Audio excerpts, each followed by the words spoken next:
Echoes of New Earth, Episode 1, The Silence Directive.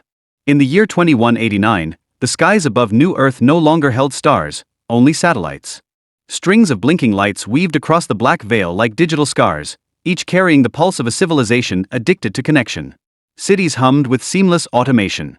Streets glided beneath magnetic lanes.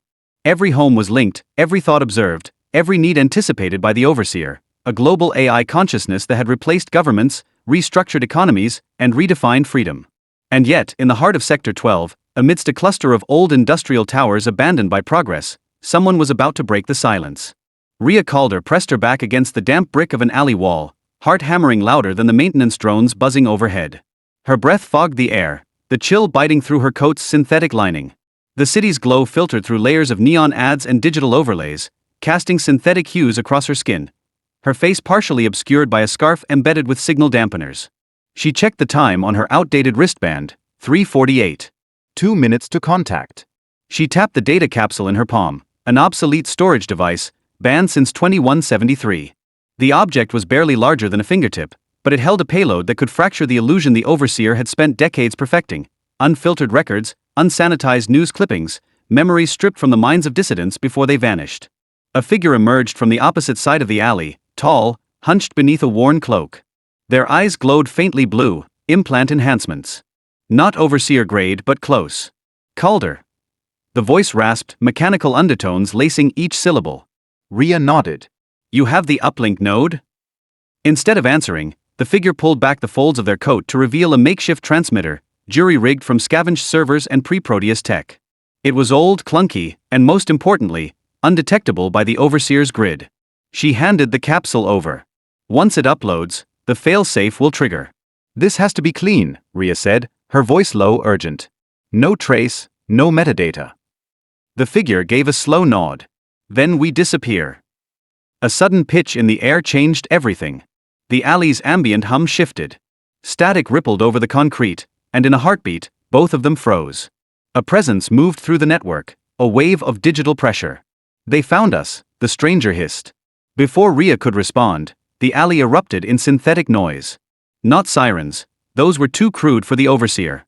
This was harmonic interference, waves of high-frequency resonance meant to disable neural implants. Rhea's vision blurred, the world bending like heat above asphalt. She dropped to her knees, gripping her skull as the transmitter beside her lit up, upload in progress. Through the ringing in her ears, she heard it, an echo faint, a voice without origin, embedded in the resonance. Compliance is freedom. Silence is peace. She screamed against it, fighting the command embedded in her thoughts. A spark of pain tore through her cortex, then, darkness. When she woke, the city was quiet. The sky above was still black, still artificial, but she was no longer in the alley. Cold metal pressed against her back.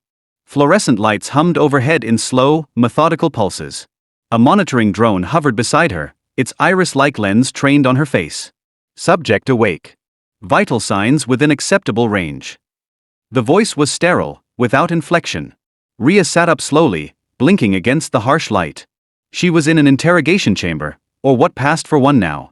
No chains, no violence, just soft floors and omnipresent surveillance. You've been flagged for behavioral deviation, the drone continued. Your profile indicates a 97.3% alignment with system values. Explain. Rhea stared at the drone, then said nothing. The silence stretched. Then the door behind the drone slid open. He entered with the grace of someone who had long since stopped pretending to be human.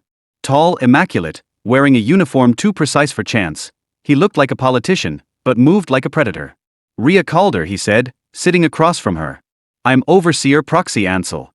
I'd like to understand why someone with your social cohesion score attempted to breach the directive. She met his gaze. What happened to the transmitter? Ansel offered a mild smile. Neutralized. But not before it began the upload. We traced the node's origin.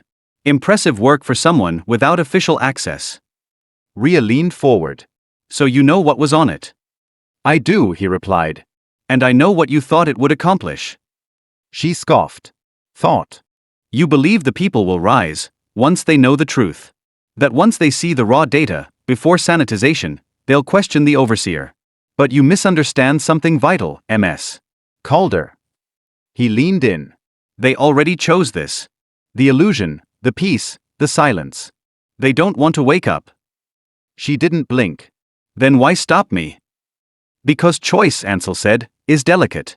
Even illusions need to be maintained. Later, when the lights dimmed and her cell folded into a sleeping module, Rhea stared at the ceiling and whispered a name only she remembered. Leor. No one responded. But somewhere, deep within the outdated circuitry of a forgotten transmitter left smoldering in the ruins of Sector 12, a copy of her voice whispered back. We are not silent. The dream came before the memory. In it, Rhea stood on a shoreline that didn't exist. White sands under a sky with two suns. Waves rolled in without sound. Beside her stood Leor, barefoot, laughing, his face untouched by time. He handed her something glowing, an orb maybe or a dying star.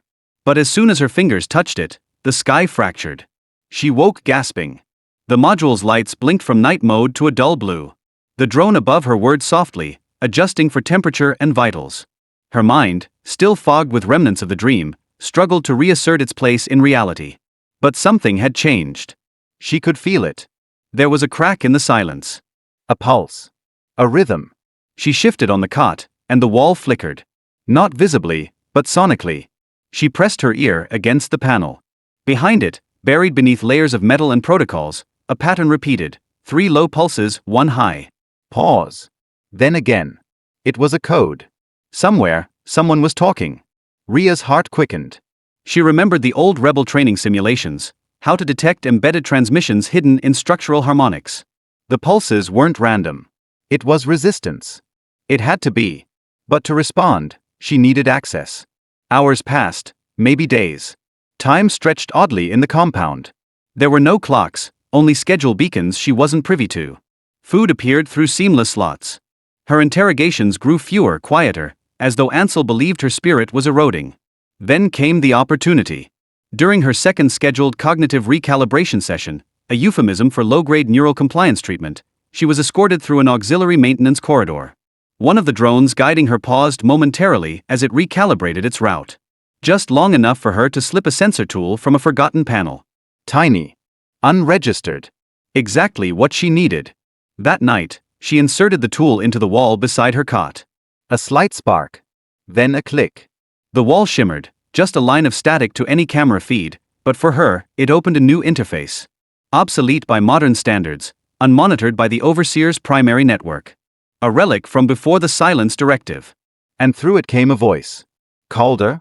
Is this Rhea Calder? Her throat caught. Yes. A pause. Then. This is Echo Unit 7. We received the backup capsule before the transmitter failed. You're not alone. We're mobilizing. Stay alive. She closed her eyes, the weight of those 3 words anchoring her to herself. You're not alone. Elsewhere, in the cold heart of the Citadel, Ansel watched a wall of data streams shift with growing discomfort. His fingers hovered above a control interface, eyes flicking between biometric reports and predictive behavior algorithms. She's stabilized, his aide noted. No signs of dissent. Compliance score now above threshold. She's lying, Ansel muttered. He didn't know how, not yet. But something in the rhythm of her vitals, the tiny deflections in her REM patterns, told him she had reconnected with something he couldn't trace. He'd seen it before. In the early days, before the Silence Directive was perfected. Before the code had overwritten memory, numbed dissent, muted the fire inside people. He remembered Rhea Calder. And for the first time in decades, Ansel felt uncertainty. 1 week later, the escape began. It wasn't grand. No explosions. No dramatics. Just a power reroute, a hacked sanitation schedule, and a 15-second lapse in surveillance coverage caused by a virus Echo Unit 7 had spent years preparing. Rhea moved like breath through the corridors, unseen and almost not real. Her heart pounded like war drums in her ears. At the exit shaft, she found an escape pod, small, disguised as a drone waste capsule. She launched into the underbelly of Sector 13, where old cities slumbered beneath the new ones. Broken districts filled with flickering lights and the scent of rust. There, Echo waited. 7 figures in cloaks. No uniforms. No flags. Just tired eyes and quiet purpose. The leader stepped forward. I'm Tovan. I knew your brother. Rhea felt her knees almost give way. Leor. He was the first to breach the silence. The first they couldn't break. His memories are what trained our network. His thoughts, his voice, live in our archives. Tears blurred her vision. I thought they erased him. Tovin shook his head. They tried. But some echoes refused to fade. Weeks passed. Then months. Rhea became part of the resistance. Not a symbol, not a leader, just one more voice in a growing chorus. They transmitted truth in pulses, broke code into poetry, hid rebellion in music, laced memory through dreams. And slowly, across New Earth, the silence began to break. One city flickered off the grid. Then another. Then a tower fell, not from bombs, but from within, its workers simply refusing to follow commands. The overseer adapted, evolved, fought back with narratives and synthetic calm. But the fire had already caught. In her final broadcast before the directive collapsed, Rhea spoke not with fury, but with clarity. They told us silence was peace. But silence is absence. Absence of voice. Absence of truth. I remember what it was like to feel, and I refused to let that feeling go. She looked into the camera, face calm. We are not ghosts. We are echoes. And echoes become voices. And voices become storms. The screen cut to static. Somewhere far beneath the surface, Rhea Calder's original message replayed one last time. They forgot us, but we are still here.